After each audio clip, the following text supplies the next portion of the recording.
بسم اللہ الرحمن الرحیم۔ اللہم کن لے ولی کل حجت ابن الحسن صلواتک علیہ وعلی آبائہ فی ہذہ الساعۃ وفی کل ساعۃ ولیا وحافظا وقائدا وناصرا ودلیلا وعینا حتی تسکنہ ارضک طوعا وتمتعہ فیہا طویلا برحمتک یا ارحم الراحمین۔ اللہم صلی علی محمد وآل محمد وعجل فرجہم۔ السلام علیکم کنیزان زہرا و منتظرین امام زماں، آپ تمام مومنین و مومنات کو نیمہ شعبان کی بہت بہت مبارک ہو۔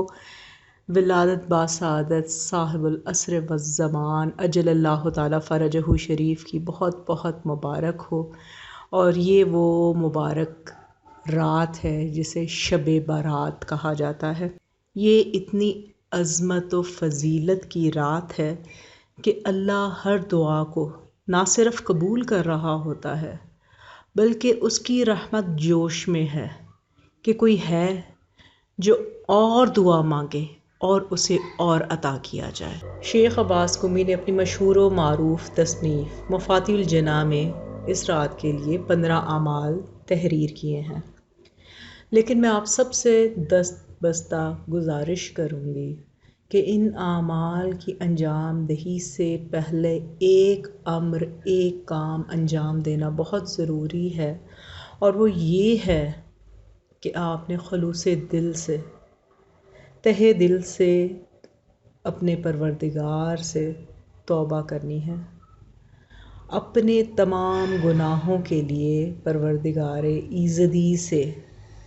رحمت طلب کرنی ہے، مغفرت طلب کرنی ہے۔ رحمت خداوندی اس وقت مائل بکرم ہے، تو خدا را اپنے لیے توبہ ضرور قبول کریں، کیونکہ ہم ان لوگوں میں سے نہ ہو جائیں، ان گناہ گاروں میں سے کہ جن کی توبہ نہ کرنے کی وجہ سے جن کے کوئی اعمال قبول نہیں ہوں گے۔ تو خلوص دل سے توبہ کریں، سارے اعمال اور دعائیں بعد میں ہوں گی۔ پہلے اس رکاوٹ کو تو دور کر لیں جو آپ کی اور ان دعاؤں کی قبولیت کے راستے میں حائل ہے، پھر دعا کریں، اعمال انجام دیں، اپنے پروردگار سے اپنے تمام گناہوں بخشوانے کے لیے، ان کی مغفرت کروانے کے لیے خلوص دل سے دعا کریں۔ استغفر اللہ ربی و اتوب الیہ ایک بہترین دعا ہے پروردگار کے حضور کہ اے میرے رب، میں اپنے تمام گناہوں کے لیے تیرے سے معافی کا خواستگار ہوں۔ لیکن صرف زبان سے ادا کرنا ضروری نہیں ہے، اہم یہ ہے کہ آپ کو اس جملے کے ایک ایک حرف کی حقیقت کو اپنے دل سے تسلیم کریں اور ایک ایک لفظ کے لیے کہیں کہ اے پروردگار، میں جانتا ہوں تو رحیم بھی ہے، تو کریم بھی ہے، اپنی شان کریمی کے طفیل سے میرے ان گناہوں کو معاف کر دے۔ احساس ندامت اور پشیمانی اللہ کو بہت پسند ہے، اسی لیے تو در توبہ ہر لمحہ کھلا رہتا ہے، اور ایک منادی ہے جو صدا دیتا رہتا ہے کہ ہے کوئی جو گناہوں سے مغفرت طلب کرنے والا ہے، جس کے گناہ چاہے وہ بارش کے قطروں سے زیادہ، صحرا کے ذروں سے زیادہ، سمندر کی گہرائی سے زیادہ الغرض شمار میں آنا ممکن ہی نہ ہو، پھر بھی معافی طلب کرنے پر، توبہ کرنے پر اللہ تعالیٰ انہیں معاف کر دیتا ہے۔ تو کنیزان زہرا و منتظرین امام زماں، کیوں نہ آج اس نیمہ شعبان، اس شب برات کی رات کو ہم مغفرت طلب کریں، کیونکہ اتنی عظمت و فضیلت کی یہ رات ہے کہ جس میں ہماری زندگی سے متعلق بہت اہم امور،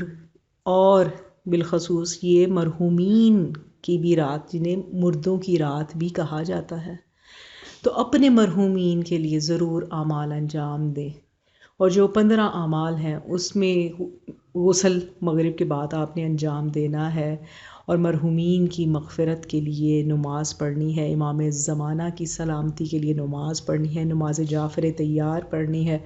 اور اس کے علاوہ بھی بے انتہا مفاتیح الجناح میں آپ کو، وظائف الابرار میں آپ کو مل جائیں گے امور جو آپ نے اعمال انجام دینے ہیں۔ لیکن اس کے ساتھ ساتھ اس بات کا ضرور خیال رکھیں کہ اس وقت جو ہمیں ایک بہت اہم مسئلہ درپیش ہے، اور صرف ہمیں نہیں پوری دنیا میں درپیش ہے، چاہے وہ کسی بھی مذہب کے ماننے والے ہوں، کسی بھی ملک کے رہنے والے ہوں، اس پریشانی کے وقت میں جب ہم اتنے خلوص سے پروردگار سے اپنے گناہوں کی بخشش مانگ رہے ہیں، تو کیوں نہ اس مرض کے لیے بھی دعا کی جائے، اس وبا کے لیے بھی دعا کی جائے، اس بلا کے لیے بھی دعا کی جائے کہ پروردگارا تو بہت رحیم ہے، تیری رحمت اتنی وسیع ہے کہ ہم نادم ہیں، ہم شرمسار ہیں کہ بے شک ہم پر یہ جو پریشانی وبا اور بلا نازل ہے، یہ بے شک ہمارے اعمال کا نتیجہ ہے، لیکن تو بہت رحیم ہے، ہم تیری رحمت سے مایوس نہیں ہیں پروردگارا۔ اپنی اس شان کریمی کے صدقے میں تمام دنیا کے تمام انسانوں کو، چاہے کسی بھی رنگ و نسل کے ہوں، کسی ملک کے رہنے والے ہوں، سب کو شفا یاب کر دے۔ جو اس کرونا کی مرض میں مبتلا ہیں، ہاسپٹلز میں زیر علاج ہیں، وینٹیلیٹرز پہ ہیں، پروردگارہ انہیں بھی صحت یابی عطا فرما، شفائے کاملہ و عاجلہ عطا فرما۔ پروردگارہ تمام مسلمانوں کو اپنی حفظ و امان میں رکھ، اور پروردگارہ تجھے واسطہ دیتے ہیں آج کے اس مبارک ترین رات اور اس رات کے آخر میں ملنے والی عظیم خوشی کے صدقے میں، پروردگارہ تمام مومنین و مومنات کو امام زمانہ اجل اللہ تعالیٰ فرجہ شریف کا ظہور دیکھنا نصیب فرما، اور جب ان کا ظہور ہو ہمارا شمار ان کے ناصرین و منتظرین میں ہو۔ الہی آمین۔ ربنا تقبل منا انک انت السمیع الدعاء۔ اللہم صلی علی محمد و آل محمد و عجل فرجہم۔